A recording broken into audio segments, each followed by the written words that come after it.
여러분 안녕하십니까? JTB 뉴스입니다. 전북은 오늘 구름이 많은 가운데 오후에 소나기가 내리는 곳이 있겠습니다. 낮 최고 기온은 33도에서 36도로 불볕더위가 이어지겠습니다. 현재 전주와 익산, 남원 등 11개 시군에는 폭염경보가, 군산과 진안, 장수 등 3개 시군에는 폭염주의보가 내려져 있습니다. 내일도 대체로 맑겠고 낮 기온이 최고 36도까지 올라 무덥겠습니다. 바다의 물결은 오늘 0.5에서 1.5m, 내일 0.5에서 1m로 낮게 일겠습니다. 쓰레기집에서 살고 있는 30대 부부와 네 자녀에 대한 소식 전해드렸습니다. 어제 자원봉사자와 공무원들이 긴급히 집을 치우고 방역을 실시했습니다. 그동안 이 기초생활수급 가정에 대한 관리는 제대로 이루어지지 않은 것으로 드러났습니다. 정원익 기자입니다. 코를 찌르는 악취 속에 집안을 치우는 작업이 한창입니다. 온갖 쓰레기와 물건을 드러내자 바퀴벌레들이 쏟아져 나옵니다. 가구에 들러붙은 벌레들은 아무리 살충제를 뿌려도 소용없습니다. 70제곱미터 남짓한 집안 곳곳에서 나온 쓰레기는 종량제 봉투 수십 장을 써도 모자랄 지경입니다. 어느새 집 앞에는 쓰레기들이 한가득 쌓였습니다. 위험하죠.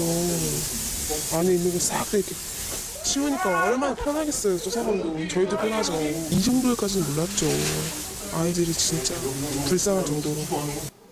쓰레기 더미 속에서 내 자녀를 키워온 어머니는 뒤늦게 후회의 눈물을 흘렸습니다. 저도 애 때문에 하자고 마음을 먹은 건데 여기 지금 있는 거 여기 거 지금 쓸 거 이쪽에 갖다 놓은 거거든요. 임대를 내준 LH와 자치단체는 이 기초생활 수급 가정의 상황을 전혀 몰랐던 것으로 드러났습니다. 저희 동이 이제 인사이동이 하도 많아가지고 이번에 또 신기자들 오고 또 가서 저를 들은 바가 없어요. 경찰과 아동보호 전문기관은 물리적 방임에 의한 아동학대에 해당하는 것으로 보고 조사를 이어가고 있습니다. 아동학대로 최종 판정될 경우 부모와의 분리조치 여부를 결정할 예정입니다. JTB 뉴스 정원익입니다. 지난해 착공한 새만금 동서 이축도로와 달리 남북 이축도로의 내년 착공이 쉽지 않아 보입니다. 기획재정부는 1차 심의를 통해 국토교통부가 제출한 남북 이축도로 예산을 한 푼도 반영하지 않았습니다.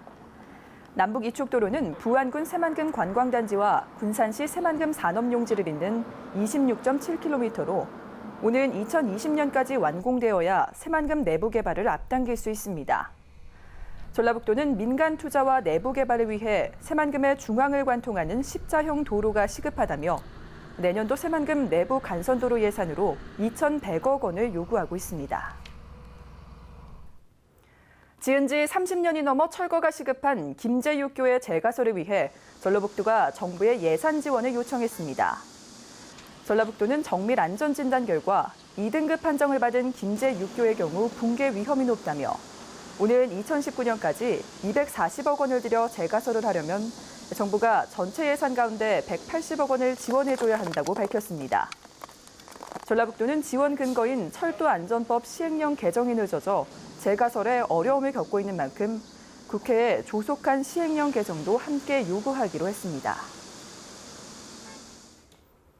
더불어민주당과 국민의당 지도부가 어제 하루 잇따라 전북을 찾았습니다. 전북이 1당 독주에서 3당 경쟁으로 바뀌면서 나타난 보기 드문 현상입니다. 정당 지도부들은 전북 예산을 크게 늘리고 민생에 앞장서겠다고 약속했지만 아직 갈 길이 멉니다. 권대성 기자입니다. 더불어민주당 우상호 원내대표와 정읍 출신의 김현미 예산결산위원장이 전북 도청을 찾았습니다. 전라북도의 내년도 국가 예산을 협의하기 위해서입니다. 더민주 원내대표가 전북을 찾아 국가 예산에 귀를 기울인 건 아주 이례적인 일입니다. 예결위원장님을 전북 출신의 우리 김현미 의원 이렇게 한 이유가 다 있습니다. 두고 보시면 아마 지난 몇 년간 예산 편성과 이번이 뭐가 달라지는지를 아마 직접 확인하실 수 있을 겁니다. 국민의당 박주현 비상대책위원장은 전북을 1박 2일의 일정으로 찾았습니다. 전주 남부시장에서 상인들의 애안을 이어 군산 현대중공업 협력업체의 고충을 들을 예정입니다. 지난 4일 국민의당 소속 예결위원들이 전북 도청에서 국가 예산을 논의한 뒤 불과 닷새 만에 지도부가 재방문했습니다. 난관을 극복하는데 저희 국민의당이 늘 함께 하겠다는 것을 도민 여러분들께 말씀드립니다. 새누리당은 지난 3일 전주에서 호남권 합동 연설회를 열었는데 32년 만에 처음 있는 일입니다. 3당 체제로 바뀐 뒤 정당들이 앞다퉈 전라북도 구애 작전을 펼치고 있는 겁니다. 하지만 성과는 미지수입니다. 전라북도가 내년도 국가 예산으로 요구한 7조 원 가운데 정부 부처에 반영된 금액은 5조 5천억 원으로 목표치의 80%에 그치고 있습니다. 5조 5,482억 원이 지금 기재부에서 심의를 하고 있습니다. 그래서 지금 전라북도에서는 그 3당 체제에서 다양한 통로를 통해서 저희 국가 예산 현안을 건의드리고 있으며 전북의 1당 독주가 무너지고 3당 경쟁 체제로 바뀐 뒤 처음으로 맞는 내년도 국가 예산 확보에서 전라북도가 어떤 성적표를 받을지 주목됩니다. JTB 뉴스 권대성입니다.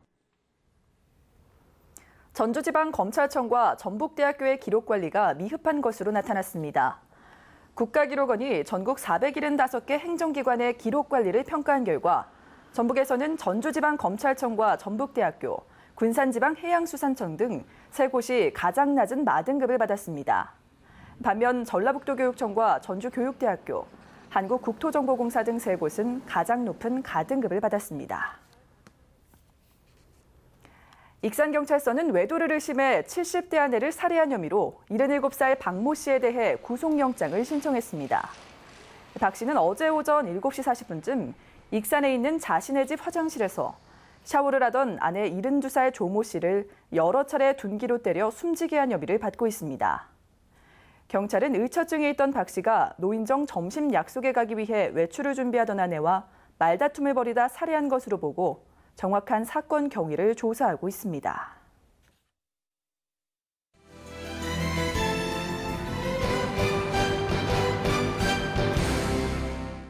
캐나다 출신으로 전주에서 영어 강사로 일하고 있는 72살 테리 라이언 씨가 전주시에 장애아동 후원금 860만 원을 맡겼습니다.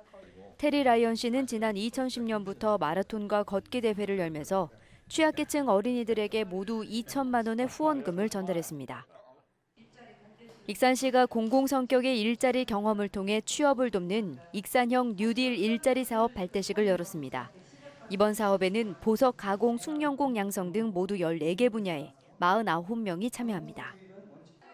1년 전 문을 연 완주 여성세일센터가 출산과 가사 등으로 일을 그만둔 여성의 재취업에 도움을 주고 있습니다. 센터 측은 그동안 500여 명의 취업을 도운 가운데 여성의 직업훈련 교육과 면접 지원을 강화하기로 했습니다. 이상으로 JTB 뉴스를 마칩니다. 고맙습니다.